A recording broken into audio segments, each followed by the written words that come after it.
Just don't worry about anything. Just live life and don't think too much of yourself, because there are many other people in this world. Yeah, but you used the word there, enjoy. Mm-hmm. And if you have time to enjoy, then you're doing the right thing.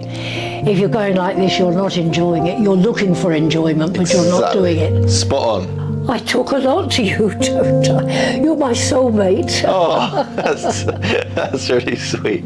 Yeah, yeah. Well, we talk from the soul, don't we? Well, we do. We do, actually. We say what we actually think. Soul conversations with Grandma. Hey everyone, it's George here. I'm going to be throwing some quick fire questions at my grandma now, so I would love for you guys to watch on and enjoy. You are currently 93, which is very impressive in the Western world, but as a lot of the viewers who watch my channel know, we're very into holistic health and living long lives. And well, yes, and not eating a load of rubbish, actually. Precisely. And not overeating. Not overeating. So I just want to throw some quick fire questions, some maybe about health, but some about just general questions. Well, I'll answer as well I can. Yeah. So obviously you've lived a ripe old age, and we're going to keep going, and when you're 100 we're going to do more videos. Oh, for goodness sake. So buckle up. So let me ask you this then, you're 93, is there anything about health and well-being that you think apply to your life and have potentially helped with your longevity? Well, all I can think back to is right at the beginning, we had very simple diets, so I was brought up on a simple diet, and I've never gone into eating anything luxurious. I do like big cream cakes and that sort of thing, but I don't eat them all the time. I only have them very occasionally. I suppose my biggest thing now is once every month I have half a Guinness. Whoa. Wow. Half a Guinness. Absolute animal. Come back and talk to me when I've drunk that. Then you're doing cartwheels, which I need to capture on camera. Okay, so you never ate a load of bad food. You didn't overeat, you said. No, I didn't overeat. But when I think of what I told you, I only had bread, mainly bread. Yeah, so we always had something like cheese or a bit of ham with it, or. Yeah, we were speaking before this when my grandma was growing up. You know, you didn't live off much, did you? No. And it's hard to know, because obviously the way science would look at that now with regard to nutrition is they wouldn't say that that's a healthy thing to do, to just eat a piece of bread, you know, for your lunch. No, but I would have something like a bit of cheese, but a tiny bit of cheese. I'm not talking about a great big hunk. Little tiny bit of cheese, or a little bit of ham, a little bit of meat, corned beef. Yeah, because there are extremes. There's like overeating, undereating, but then there's somewhere in the middle, which is what I feel like you're kind of getting at, which is you just eat until you've had enough, and then you're good. I never overeat. That's one thing I always make sure. Well, it's uncomfortable to overeat, so why do it? Well, this is what they would do in Japan, in Okinawa, which is they would do a little ritual before they ate, which translated to, we will only eat until we're 80% full. So instead of being 100% full, when you're like, oh yeah, I'm full up, you would stop a little bit before that. Yeah. Just when you start to feel a bit like, oh, a little bit on, and then there's a bit of food left on your plate, but it's like, no, do you know what, I'm fine. And I feel like that's something you've always done. I've always done it. My mother, I suppose she got used to what I was eating anyway, but she would always make me eat everything up on the plate. So I obviously never used to have asked for more than I really needed. Yeah.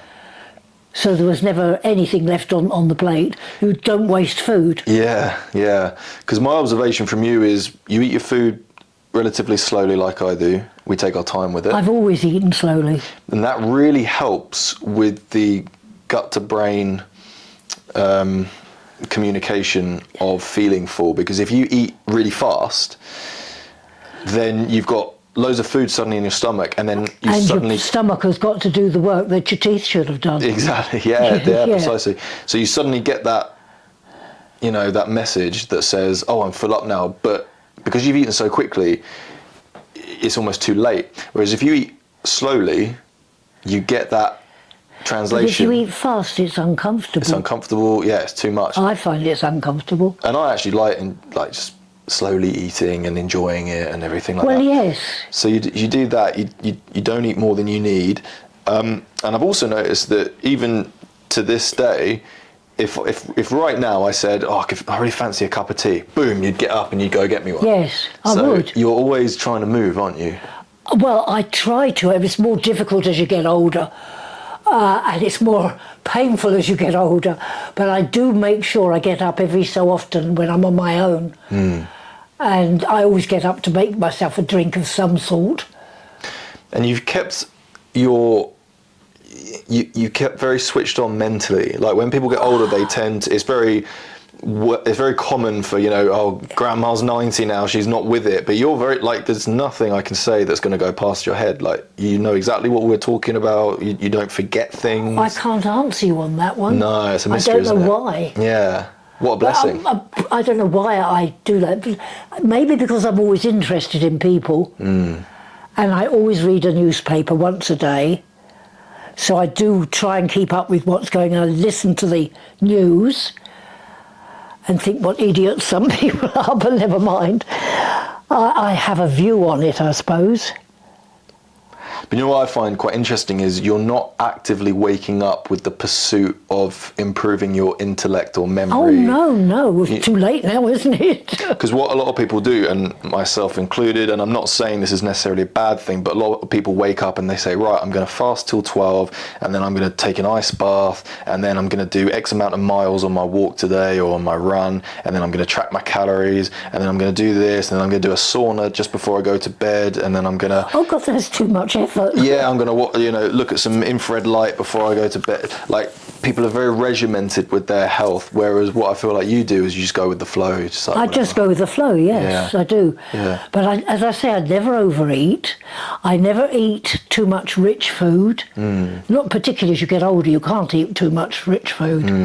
But I never have. But that was because they never had it. Yeah. So I was lucky, really, wasn't I? Yeah, it's lovely. Okay, so let me throw some more at you then. I'm going to throw this one. What have been some of your biggest life lessons? I know it's quite a big, loaded question. And that is a loaded question. You don't necessarily have to go too deep or think about the most important one, but if there's just anything that comes to mind as a life lesson. The biggest life lesson is don't upset other people if you don't have to, because upsetting them only causes trouble, and then you've got to cope with that, haven't you? And that's too much effort as far as I'm concerned. Always try and keep things going smoothly if you can. If you can, but you can't always do that. So try and be a kind person. I don't know.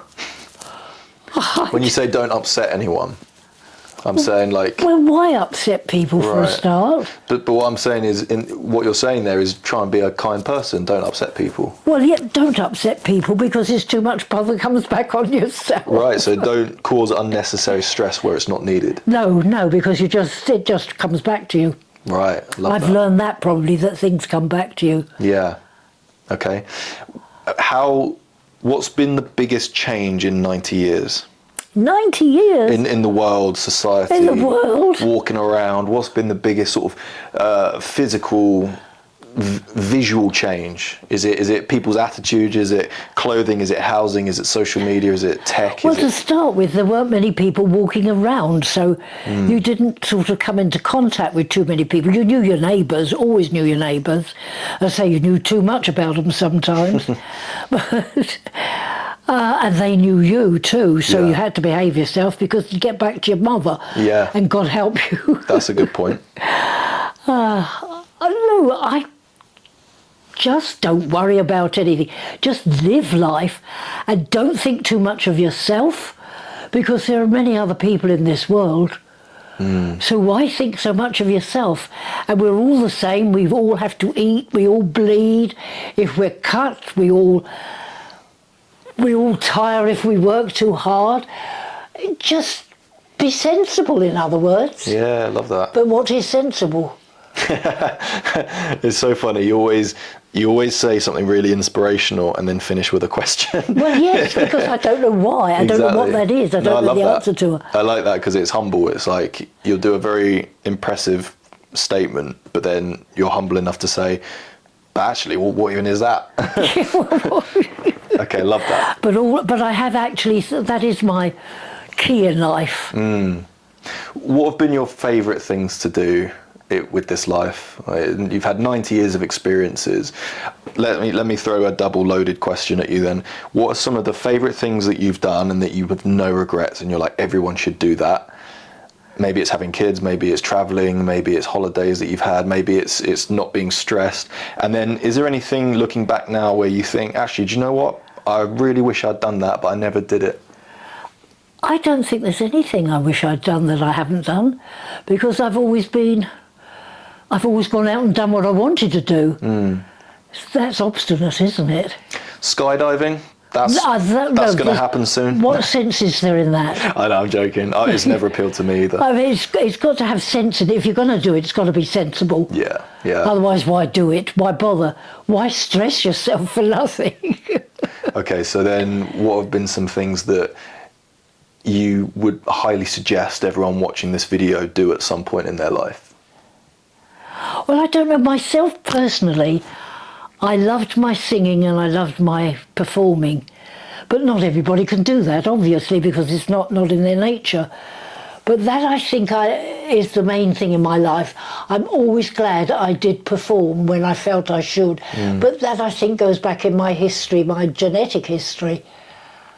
But you know what, as well, not just that, I think back in your day as well, it was normal to be around a piano, someone's playing, and the whole family is singing. Well, this is the sort of entertainment, isn't it? Yeah. But that was normal, right? Dancing, like you go dancing. I didn't, because we didn't have a piano until late. No, but generally, like, you know, when we were talking earlier about people going out, and it wasn't clubbing, it was you'd go out dancing, wouldn't you? Well, I would go, yes, but it was always with my mother. She wouldn't let me go on my own.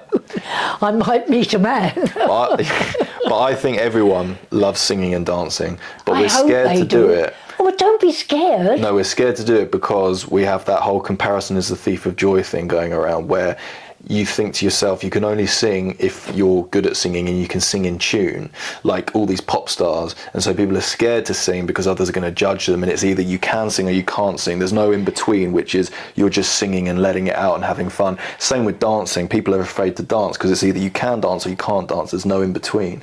And I think that dancing and singing are really important things that we've all been blessed with and that we can all do. And which we don't. And there's no right or wrong way to do it. No. But back in your day, how normal was it for people to sing and dance as a family, as friends? Well, as a family, as you say, we would always end up with a sing-song around the piano, if there was a piano. But that's the thing that's brought me the most joy in my life, is singing and entertaining. But then that goes back in my family, my genetics. But it's funny that you, out of everything, in 93 years, you've said singing, dancing, entertaining, performing. Imagine if every household now sang and danced together.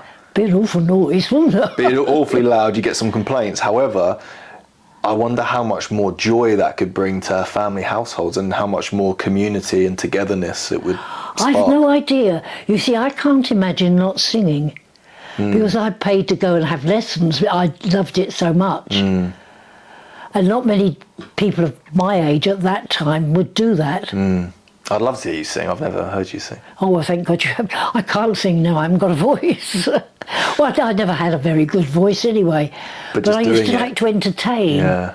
Yeah, well, we all did, don't we, in the family? Like Mum, Dad, me, Charlotte, all of us. We just love it. I don't know what it is. I said it's genetic. Yeah, it is genetic. There's nothing you can do about that. No, but it is, you're spot on when you say it's...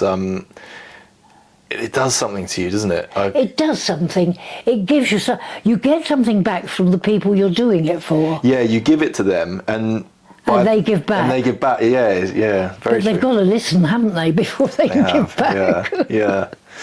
Okay, that's brilliant. So you can't give them rubbish because you can't expect them to listen to it if it's rubbish. Okay, let me throw some more questions at you then. When you were younger, what was the most common thing that people ate throughout your life? Because most people these days are out of shape, like they're overweight, they're obese, like they have too much body fat. Like that is just that is how people are. And it's got to a point where it's completely normalized, in the sense where if you're in shape, a lot of people say, no, I want a dad bod. And what a dad bod is someone who has too much fat on their body. Now, everyone's entitled to like what they like and whatever else. However, when you were growing up, I guarantee you never saw overweight people. No, because there wasn't the food around to indulge in. Right, so was there a certain... I told you, a cake, in our household, we only had cake once a week on a Sunday. Yeah. And that was a plain cake, not a big, juicy, creamy thing. So was there something that everyone collectively ate regularly? Bread. Which goes again, because everyone says, cut out bread if you want to lose weight. They say cut out carbs, cut down on your bread, but actually... everyone was on... It's the base.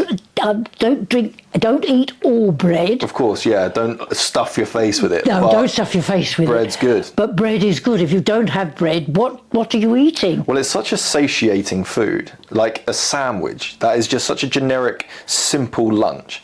But it's such a delicious one at the same time. Well, it's so easy.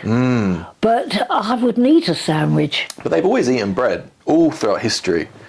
With the discovery, the transition from, eating just vegetables that grew seasonally and hunting animals after that, when they could create flour and create bread and create yeast, it was such a dramatic transformation for people. People ate it all the time because you can do so much with it and it's healthy. Like real bread, not properly made and with proper flour and live bacteria. Yes. That is one of the... it's filling. It's very filling, but it's one of the healthiest foods you can eat. Real traditional, proper bread, And I mean, sourdough bread is great. They do that now. That's got lots of live bacteria. Well, that's Irish. So you can get that now from supermarkets, which is nice. Obviously, it doesn't taste as good as some of the other does. bread. I do as well. But that's kind of, I'm speaking But then with bread, I eat a lot of butter. Yeah, you do. So I'm sure I eat more than I should do. But I've lived to this age. What have I got to lose? And the whole placebo effect is huge. Like, I think that you can get away with eating almost anything these days, and so long as your mindset is right. And you don't get this too full because your stomach hasn't got teeth. Right. Has it? True. Yeah, your stomach hasn't got teeth. Good one to remember. So bread is the generic food, yeah. Yes, bread is what I eat. Bread's huge in my life, and I'm not overweight. Like I eat, no, but I eat bread every day. Bread. Well, I eat a lot of bread actually. I'd say I probably eat two peanut butter sandwiches every day. Do you? Yeah. Yeah, but you're young, and peanut butter, it keeps you going. Keeps me going, it's good for you. But then I'll eat another 2 or 3 meals on top of that. But they're all sort of high carbohydrate, healthy, potato dishes, rice dishes, quinoa dishes, buckwheat dishes. And then I'm going to the gym, I'm walking lots as well. Yeah, you're exercising, this is the thing. Yeah, like later I'm going out, I'm making a fire up the downs. Making a fire up the downs?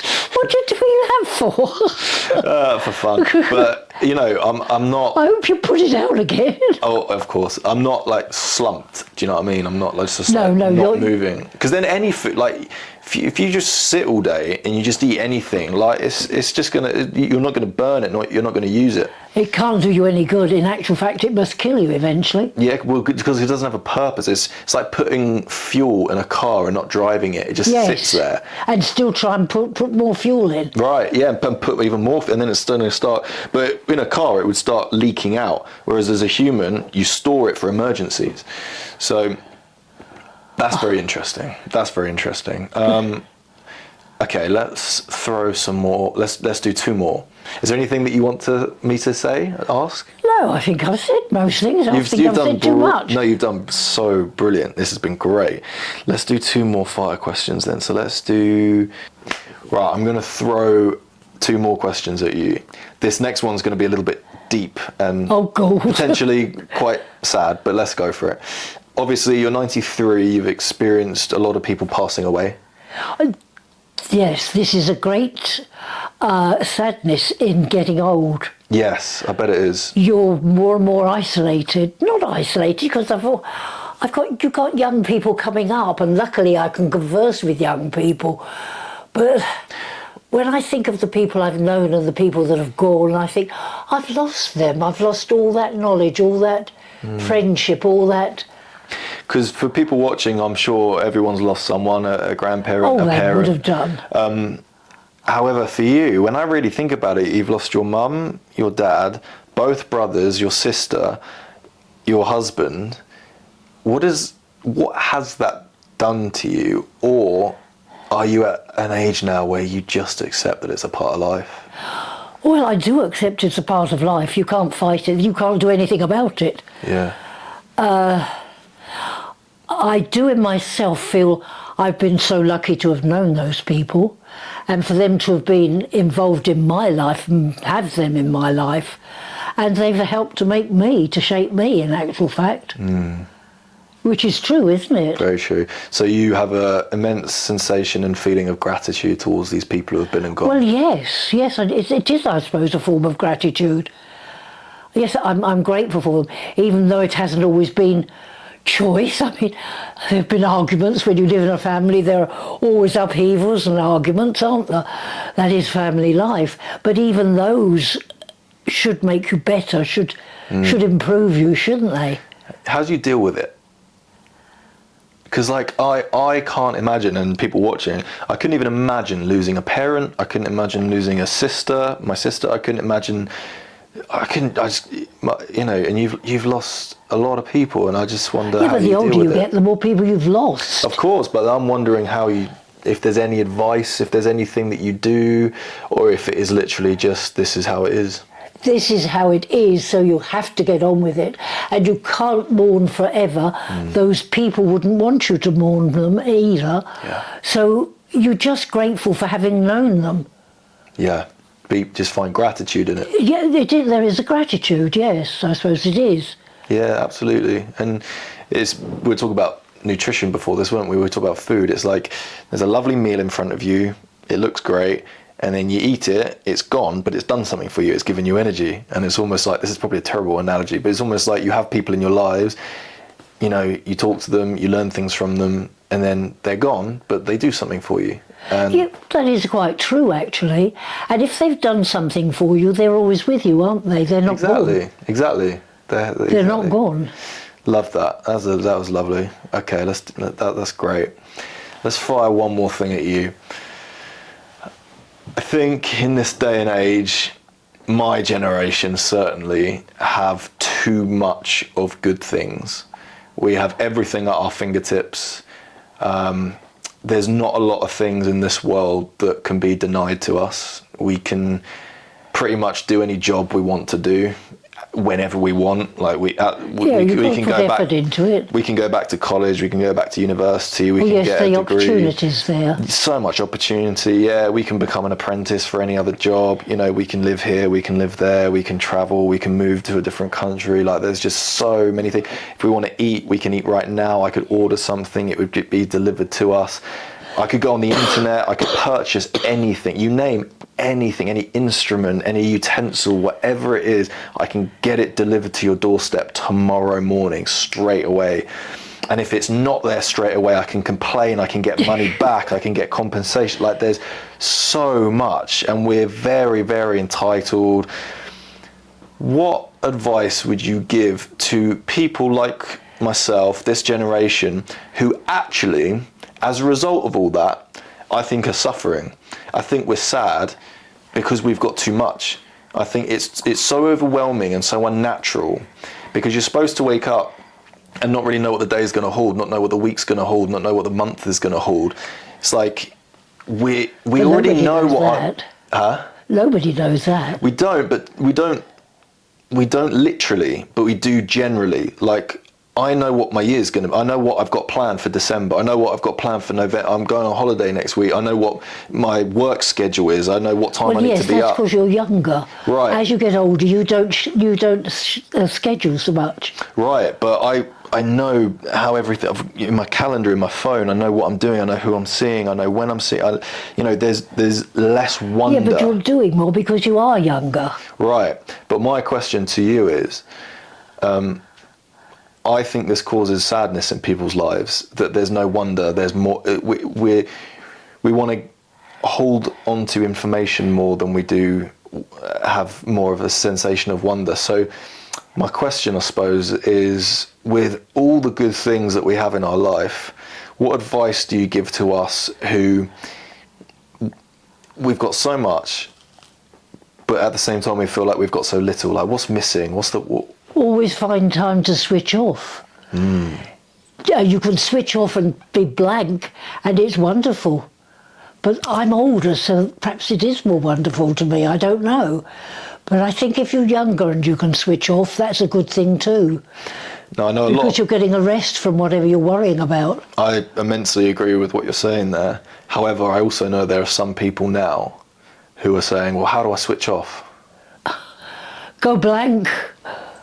There's no rule book, is there? There's no instructions. No, but younger people might find it more difficult to switch off. I don't know. Certainly, they definitely do, because we've got we've got this little phone in our pocket, and we can whip it out and we can distract ourselves forever.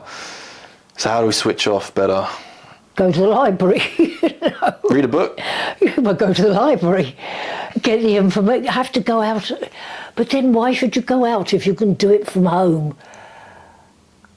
There's pros and cons to it all, definitely.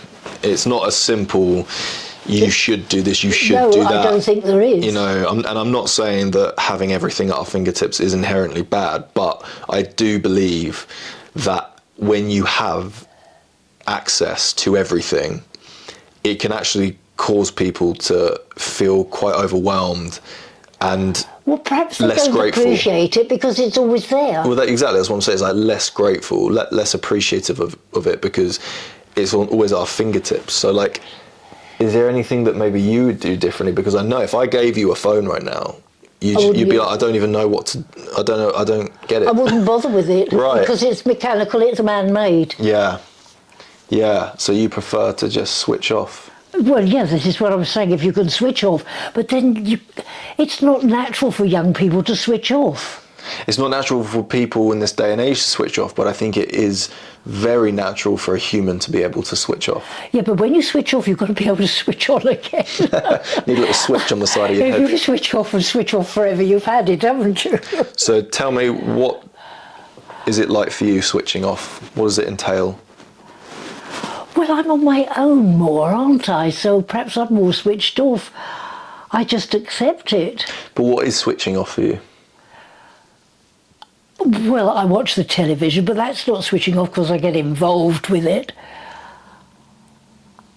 When I go to bed, go to sleep. Yeah. That's really switching off, isn't it? That is properly switching off, yeah. If you go to sleep and you don't dream, then you are switched off. But you like going out and you like sitting in the garden, listening to the birds, don't you? Oh, I like to sit in the conservatory. I always put food out for the birds every day. And I like to watch them come down for it. And they're very hungry at the moment because of the weather. Yeah. And that's something that I always suggest as well, and something that I really look forward to, which is similar to yourself. And I think switching off is an activity that doesn't require multiple sources of information. It's just one very simple thing. Yeah, but you've got to be able to do it. Right, but like going out and feeding the birds, there's just one simple task. You get up, you put the food in the bowl, you put it down, and then you observe. It's very simple. You're not getting loads of information. No. Even when you watch the TV, you're watching one thing. You're watching a documentary, yes. You're watching a program, you're watching a soap. When you're on your phone and you're scrolling, I'm getting a video about this, I'm getting a video about that, I'm getting information about that's this. That's probably why I wouldn't do it. I wouldn't have a phone to do that. No, but it's going here, here, here, here, here, here, here. And so you're getting so overwhelmed with information that you don't even know what to believe, you don't know who's telling the truth, you don't know what's happening. Whereas I actually think the TV is going to be a very simplistic thing one day. And I think it's already quite simplistic. And a lot of people beat themselves up for watching TV. Oh, in the evenings I just watch TV, I should be doing this. But it's like, it is actually quite a simplistic task now. Just sitting, watching TV with a bit of food, cuddling up with your partner and just enjoying it. I actually think it's quite a leisurely activity. But what I think can be quite damaging is when you are on the phone, because there's so much going on and that you can do so much. Yeah, but you used a word there, enjoy. Mm-hmm. And if you have time to enjoy, then you're doing the right thing. If you're going like this, you're not enjoying it. You're looking for enjoyment, but you're not doing it. Spot on. You hit the nail on the head there. And how can you ever find it with a whole lot of stuff scrolling in trying to front of find something to enjoy. What, I need something, like, come on, where are we? So there's got to be a peace within you. Yeah, there's something that you're searching for. Whereas what I think is, if we take it back to simplicity... So you haven't found what you're looking for? Yeah, exactly. Yeah. But what are you looking for? That's the other thing. People don't know often what they're looking for. But why should you know what you're looking for? I like that. That's the wonder, isn't it? The wonder of life. Well, it is the wonder of life, but why should you always be searching? You shouldn't always be searching. You should search a little bit, find something, and think, oh, that's lovely, and let it just wash over you. Don't really take it in and make a whole thing of it to remember it and do this. Just let it wash over you. Absolutely agree. Yeah. So true. It's exactly what you said. That's what my generation and what I have often done. You find a bit of information, you want to dissect it, you want to learn about it, you want to do more of it, you want to buy the book of it. Yeah, but that goes with youth, to be inquisitive. Yeah. But what you're saying is quite nice, where it's like, you just enjoy something, let it wash over you, and don't judge yourself. I used to be inquisitive. Yeah, definitely. But you've got to learn to live your age. Yeah, live your age. Yeah, that's another true point. Go with it. Oh. I appreciate all the chats. That was awesome. Oh, I enjoy it too. Yeah.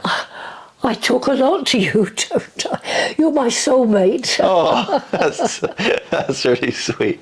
Yeah. Well, we talk from the soul, don't we? Well, we do. We do actually. We say what we actually think. Soul conversations with Grandma.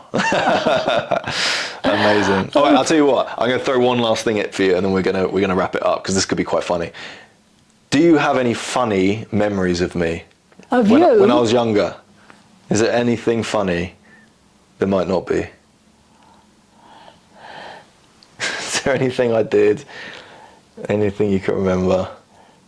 Well, you used to run around like Tarzan. I did. And you always used to want to be a countryman. I did.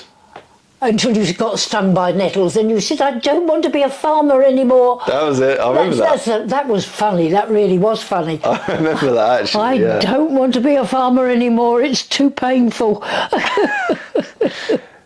So that was, I think, the funniest thing I've heard from you, actually. Yeah. Because, what are you going to be?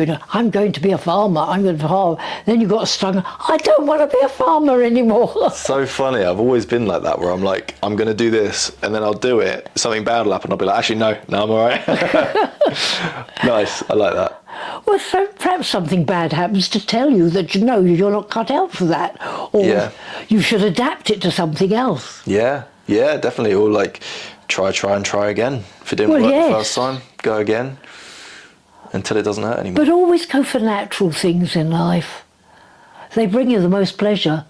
In actual fact, when you think about it. Absolutely agree. I've tried to think of something that's natural that I haven't enjoyed. Yeah, so true. And you can sometimes not look forward to it, but you never regret doing it. Like, for example, going for a walk in the woods. If we were to walk in the woods now, it's a little bit rainy outside, you'd be like, do we really want to go out? There's still a lot to see out there. And if we did it, we'd come back and we'd have that fresh smell, and we'd have seen... And you'd be switched off, you would be. Yeah. You wouldn't regret it. You wouldn't be like, oh, why did we go for that walk? We'd be like, do you know what? I'm so glad I went for that walk. Whereas if we were scrolling on our phones, we wouldn't remember a single thing we looked at, would we? Oh, God, be careful how you bring your children up. Yeah, don't worry, they're not getting any phones anytime soon. Well, you can't deny it to them, because they get the phones through their friends. Oh, I will deny it to them, and I will break their friends' phones in front of them. No, I won't. I won't. But no, I've thought about that quite intensely. Just watch what you're doing. Yeah. Is the thing to them. You make the choice. And I think you can only parent based off of the life that you've had and what's brought you intense happiness and what's not brought you happiness. But contentedness is happiness, isn't it? Exactly. I don't think I've ever found happiness through my phone, or being content through I just don't think I've ever... Throw it away. Yeah. And to be honest, I only use like YouTube, which is the video which is what this is going on. Yes. To look at, you know, documentaries. But you're making a and- use of it. Yeah, and just to watch things, listen to things. I find that interesting. I've never been a scroller or a anyway. Thank God for that. But yeah, we'll get When you on you the- see kids that are allowed to do it and encouraged to do it to keep them quiet. Oh yeah, But why? I know. Kids are supposed to be annoying and upset you. That's what they're there for. They're supposed to fall in the dirt, aren't they? And then Yes, and get dirty, and you're back up. supposed to curse them. You're supposed to do all the things you shouldn't be doing. But that is life. it's life, isn't it? What an interesting thing. Well, thanks for the chat. Well, thank you for your chat. It's been lovely. I've enjoyed it, actually. And we appreciate you all watching. Leave any comments that you want to leave, and if there's any other topics that you'd like my lovely 93-year-old grandmother to discuss, I'm sure we can come back soon and go again, because we could talk forever. Yeah, well, I'm sure there is something that we've left out or that we haven't thought about that will interest you, but we can only be governed by you. Very true. Actually, one last question. Do you have a favourite film? This has just come to me. I don't even know why I'm saying this. No. No. Cool. See you later. See you later, guys. Remember to subscribe, and I'll see you soon. And don't watch any films. Oh, that was. I don't know why I wasn't expecting that. Brilliant.